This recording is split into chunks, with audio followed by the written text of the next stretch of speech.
Buen día, bienvenidos a una nueva clase de anatomía y fisiología. Hoy hablaremos sobre el sistema circulatorio. El aparato circulatorio está constituido por diferentes partes: corazón, arterias, capilares y venas.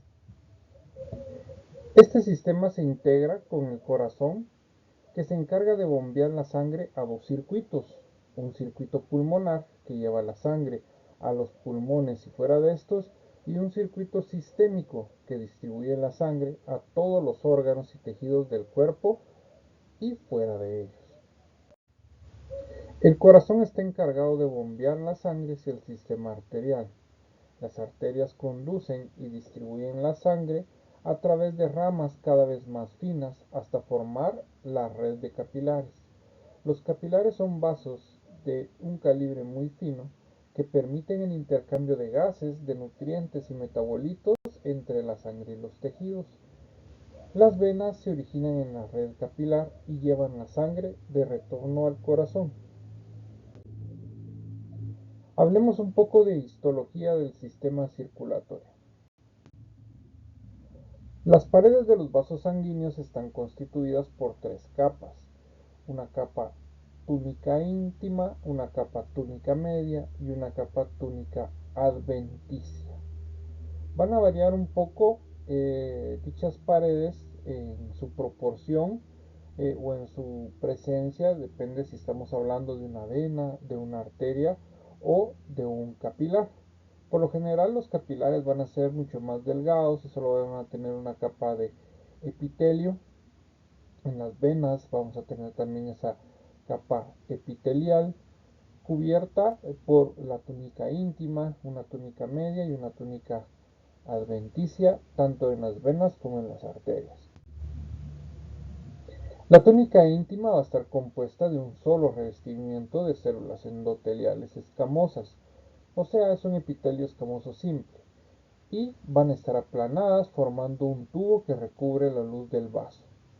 Aloja en su capa más externa a la lámina elástica interna, que es una banda delgada de fibras elásticas bien desarrolladas en arterias de tamaño medio. La túnica media va a estar constituida por células de músculo liso alrededor de la luz, que va a incluir a la lámina elástica externa, formada por una banda de fibras elásticas que no se distingue en todas las arterias.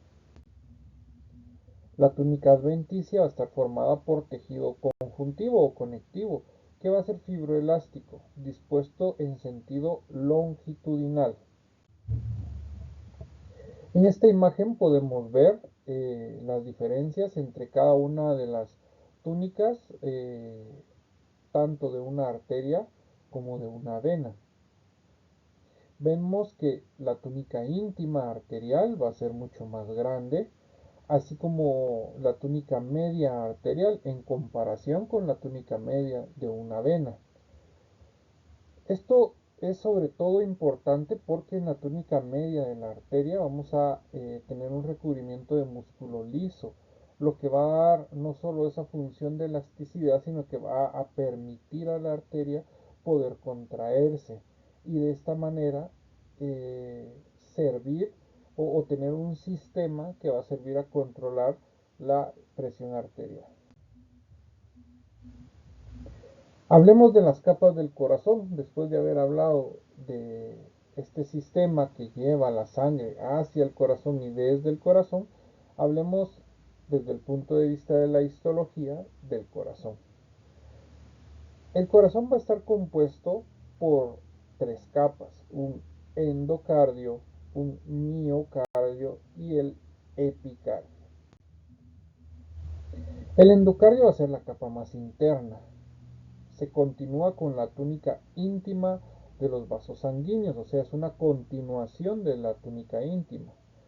La capa subendocárdica tiene nervios y fibras de Purkinje del sistema de conducción del corazón, que es por donde va a ir la señal que le va a indicar al corazón en qué momento y a qué ritmo latir.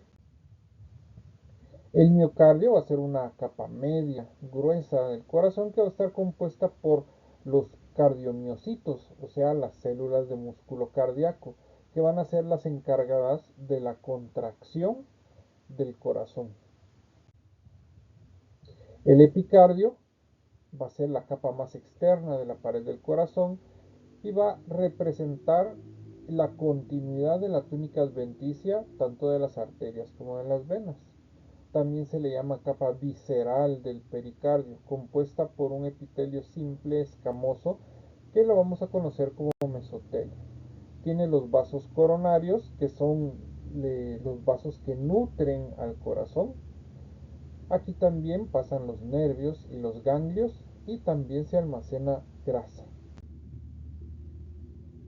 Hablemos ahora sobre la anatomía del sistema circulatorio. Hablando del corazón, pues va a ser el corazón un órgano muscular que va a estar vacío. Externamente va a presentar dos surcos, un surco transversal y un surco longitudinal. La importancia de estos surcos es que por ellos pasan las venas y arterias coronarias, que como hablamos hace un momento, son las que irrigan y nutren al corazón.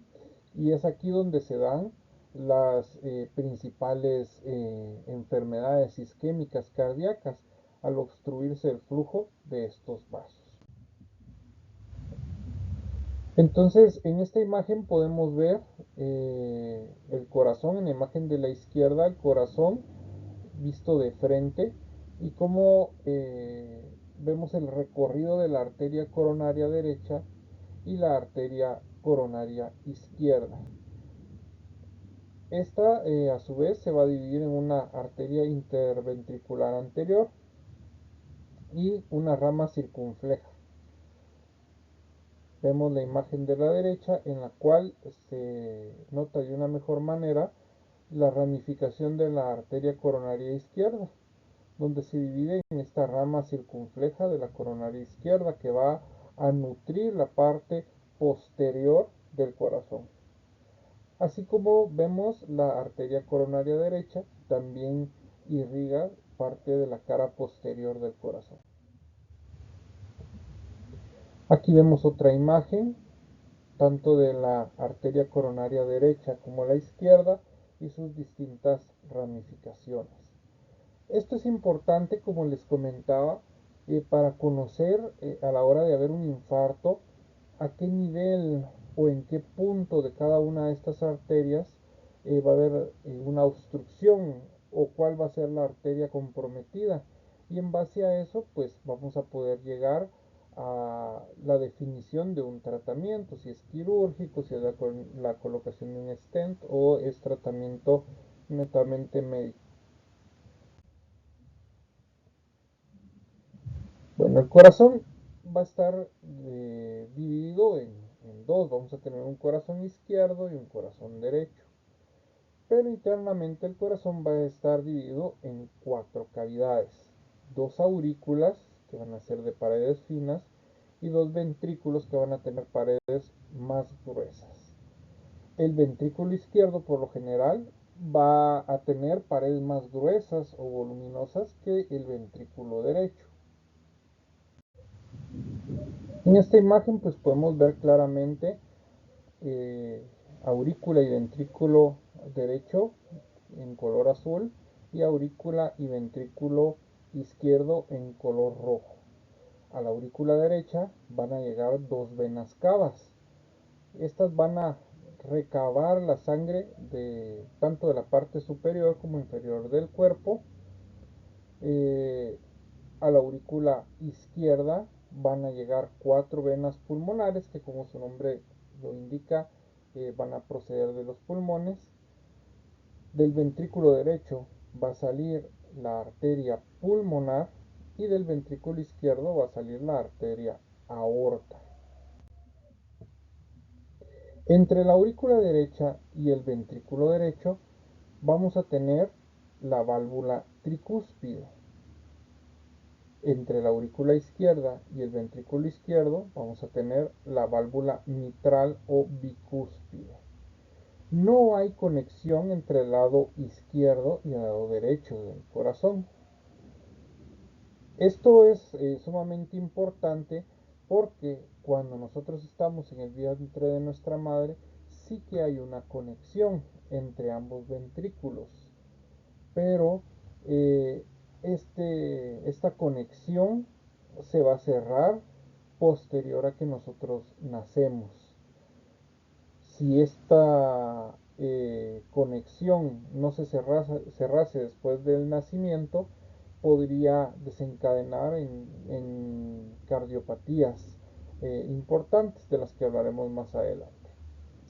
Entre los ventrículos y las arterias pues van a estar las válvulas sigmoideas o semilunares. En la imagen de la derecha podemos ver nosotros las distintas válvulas de nuestro corazón.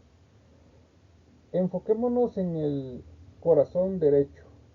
Miremos que entre la aurícula derecha y el ventrículo derecho vamos a tener una válvula que se va a llamar tricúspide. ¿Y por qué el nombre de tricúspide? Porque va a tener tres cúspides o tres valvas. Luego, cuando la sangre pasa de la aurícula derecha al ventrículo derecho y luego del ventrículo derecho hacia las arterias pulmonares, tienen que pasar por la válvula pulmonar. Si nos vamos al corazón izquierdo, vamos a ver que entre la aurícula izquierda y el ventrículo izquierdo vamos a tener la válvula mitral. Y entre el ventrículo izquierdo y la arteria aorta vamos a tener la válvula aórtica. En la siguiente animación podemos ver cómo funcionan las distintas válvulas de nuestro corazón. Podemos ver, por ejemplo, el funcionamiento de las válvulas auriculoventriculares, que les he marcado acá en rojo, y acá posteriormente en negro se mira cómo funciona la válvula pulmonar.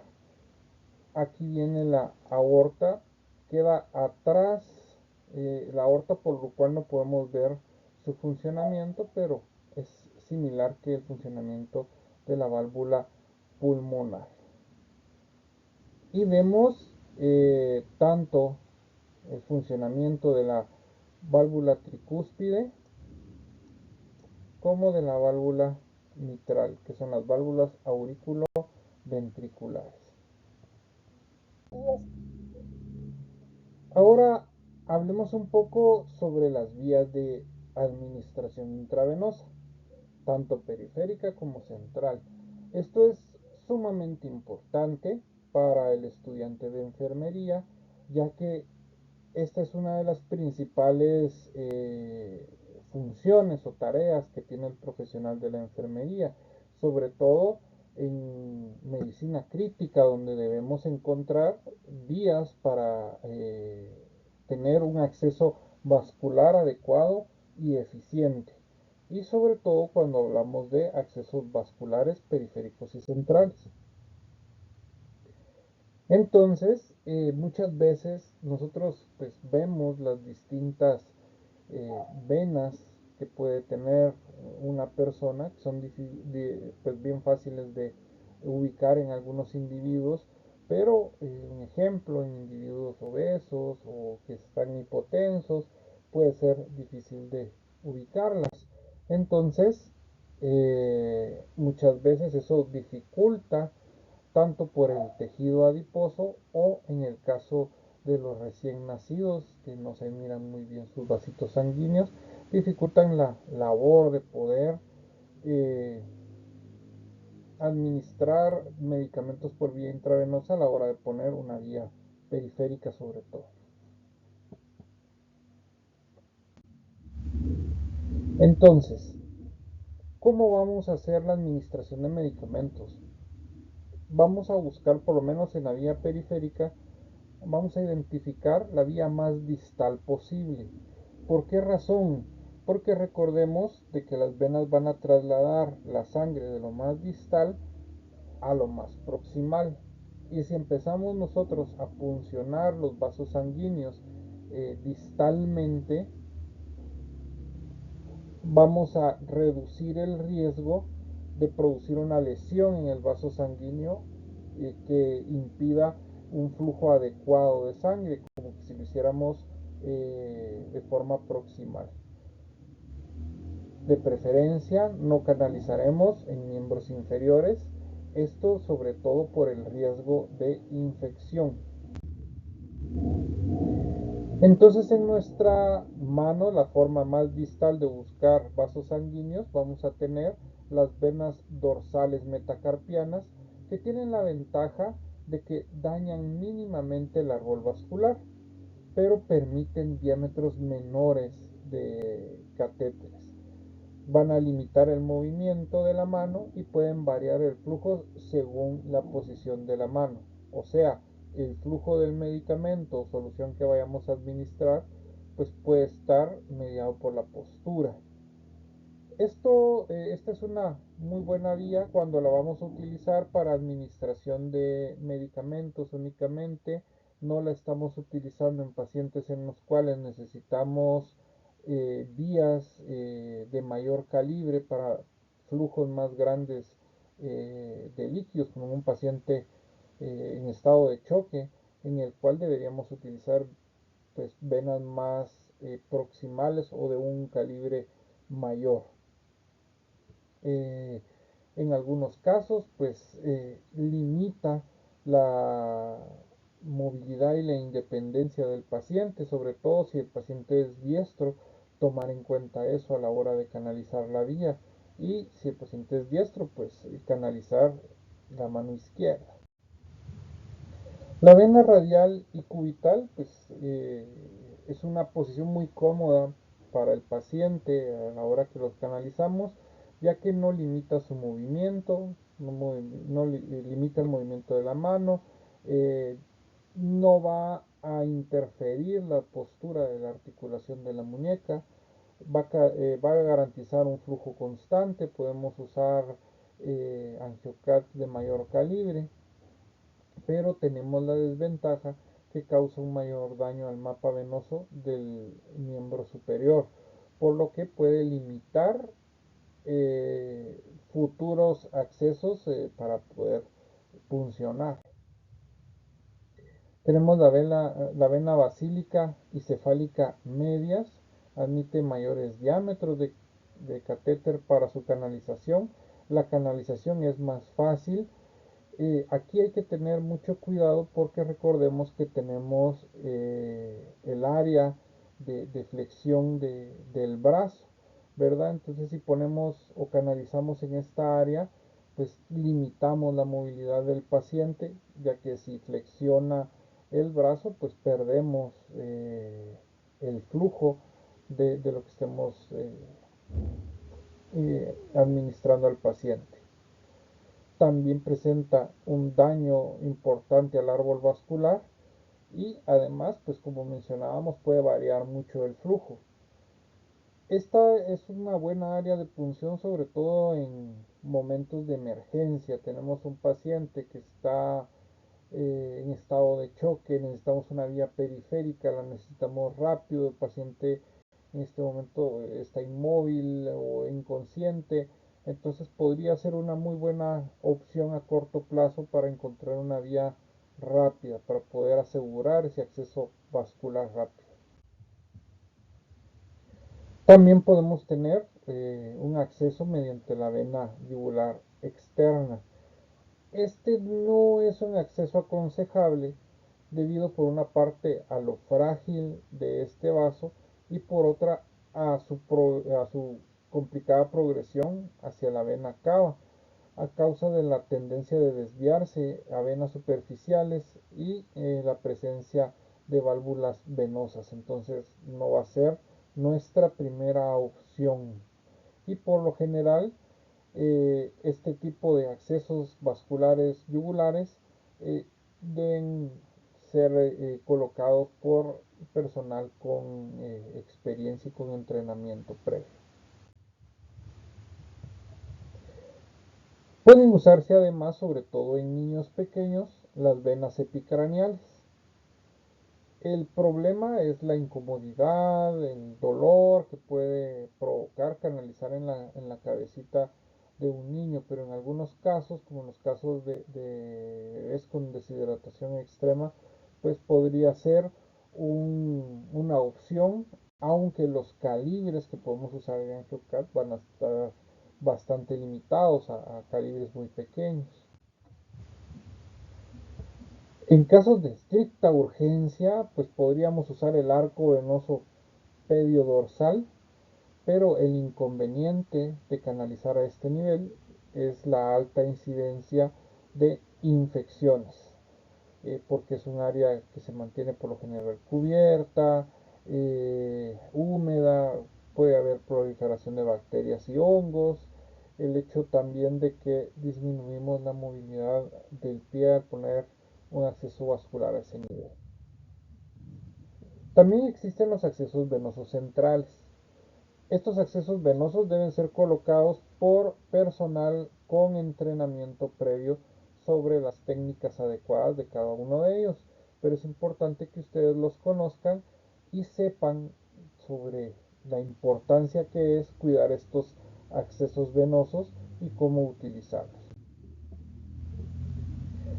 Un acceso venoso central puede ser a la vena yugular interna. La principal ventaja es que es un acceso fácil y de bajo riesgo de fallo ante una persona que no tenga mucha experiencia. Sin embargo, no se debe usar por periodos muy largos, ya que siempre está presente el riesgo de trombosis y además eh, puede haber el riesgo, si no lo hacemos de forma adecuada, de que se pueda puncionar una arteria. Existe también las vías a través de la vena subclavia, que son fáciles de mantener, son relativamente confortables, hay una baja tasa de infección, pero existe un riesgo muy grande de provocar un neumotórax a la hora de la punción. Y ante un sangrado a este nivel, pues es bastante difícil hacer homeostasia mediante la compresión simple. Por eso debe ser practicada por personal altamente capacitado. Otra vía de acceso venoso central puede ser la vena femoral. Es la vía más fácil y rápida, con una gran tasa de éxito, sin riesgo de grandes lesiones vasculares, pero la limitación que tenemos es que se asocia a una alta tasa de infecciones, sobre todo en pacientes inmovilizados, en pacientes que no tienen control de sus esfínteres, ya que fácilmente se puede contaminar con orina o también con heces, por lo cual se recomienda su uso de forma transitoria y solo como última opción, por si no logramos canalizar o encontrar otro acceso venoso central. Cualquier duda, cualquier comentario, se los contestaré en clase o pueden ustedes comunicarse conmigo al número de WhatsApp que ustedes ya conocen. Nos vemos en una próxima ocasión.